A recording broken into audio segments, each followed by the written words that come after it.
প্রণাম, জগৎজননী বড়মার চরণে প্রণাম, শ্রী শ্রী বরদার চরণে প্রণাম, বর্তমান আচার্যদের শ্রী শ্রী দাদার চরণে প্রণাম। উপস্থিত সকলের চরণাশ্রিত ভক্তবৃন্দ, প্রত্যেকে যথাযোগ্য স্থানে প্রণাম প্রীতি এবং বুক ভরা ভালোবাসা। আমরা প্রত্যেকেই জানি দেওঘর থেকে অবিন দাদা একটা টিম পাঠিয়েছেন। তারা হাওড়া জেলার বিভিন্ন প্রান্তে ঘুরছেন, শ্রী শ্রী ঠাকুরের কাজ করছেন, ডিপ্লোমা করছেন।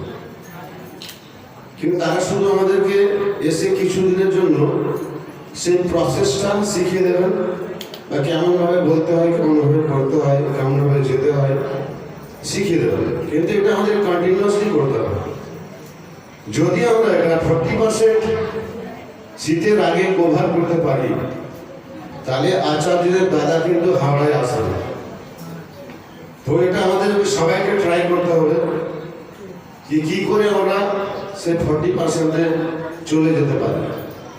তো তার জন্য কি হচ্ছে, আমাদের প্রত্যেকেরই দায়িত্ব। কি দায়িত্ব? আমরা দীক্ষা নিয়েছিলাম, দীক্ষা নিয়ে ঠাকুরের কিছু বই পড়েছিলাম, ঠাকুরের সৎসঙ্গে কিছু কথা বলেছিলাম, কিছু গান করেছিলাম।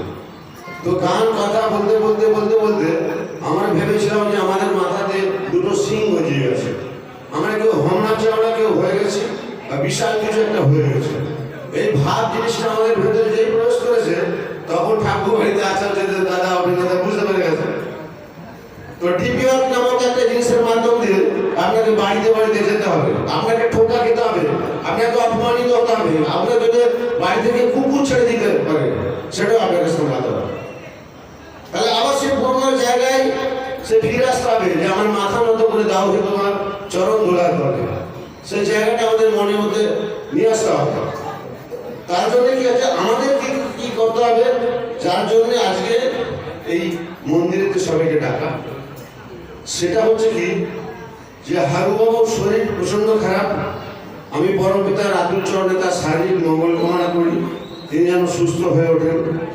দ্বিতীয় কথা, আপনারা মনে মনে করবেন তিনি যেন সুস্থ হয়ে ওঠেন। 3 নম্বর হচ্ছে কি, এই সৌমেন ভাই কাছে একটা লিস্ট আছে, কার কোন দিকে ডিপিওয়ার্কের কাজ, তার একটা লিস্ট করা আছে। ও এখনই আমার সামনে উঠেই ওটা বলবে। ধরুন আমড়িয়া, মানিয়াড়া, বেগড়ি, বন্যাপাড়া, সরকারপাড়া, খাটুরা, সাপডাঙ্গা, কেশবপুর, বেগড়ি হরিসভা, এইবার দপ্তরি পড়বে, এই চত্বরটা পুরো। এখানে যতগুলো ভাই আছে প্রত্যেকের নাম কিন্তু এই লিস্টের মধ্যে চলে আসবে। একদিন দেখবেন 2 দিনের মধ্যে বেগড়ি গ্রুপেতে এটা আপনারা সবাই পেয়ে যাবেন। সেই অনুযায়ী নিজেদেরকে প্রিপারেশন করে নিয়ে এগোতে লাগবে। কার নামে লিস্ট কবে কবে কোথায় কোথায় আছে। এছাড়াও প্রত্যেক দিন মন্দিরে সকাল সন্ধ্যে প্রার্থনার জন্য 60টা ফ্যামিলিকে তাদের নাম লিস্টেড হয়েছে। এই সবই কিন্তু আচার্যদের দাদার অনুমতিক্রম হচ্ছে, আমাদের কারো মনে করা ধারণা এটা হচ্ছে না। তো সেইটা আপনাদেরকে বলে দেবে আমার সৌমেন ভাই। আমি এইটুকু আপনাদের কাছে রিকোয়েস্ট, আপনার পাশের বাড়ির লোকটা যারা দীক্ষা নিয়েছিল তাদের কাছে যান, যত শত্রুতা থাকুক রিলেশন তৈরি করুন, তার কাছে যান, তার সাথে সম্পর্ক তৈরি করুন, তার সাথে মিশুন, হাসি ঠাট্টা করুন, তার সাথে সাথে ঠাকুরের আস্তে আস্তে আস্তে আস্তে ঢুকে তার স্টিভিটাকে চালু করেন। এটা যদি করতে পারেন, যদি আপনি নিজে ভাবেন যে আমি 5টা করবো, পাশের মানুষটা সে আগ্রহ নিয়ে সেও বলবে আমি 5টা করবো, তাহলে আমরা সবাই করবো।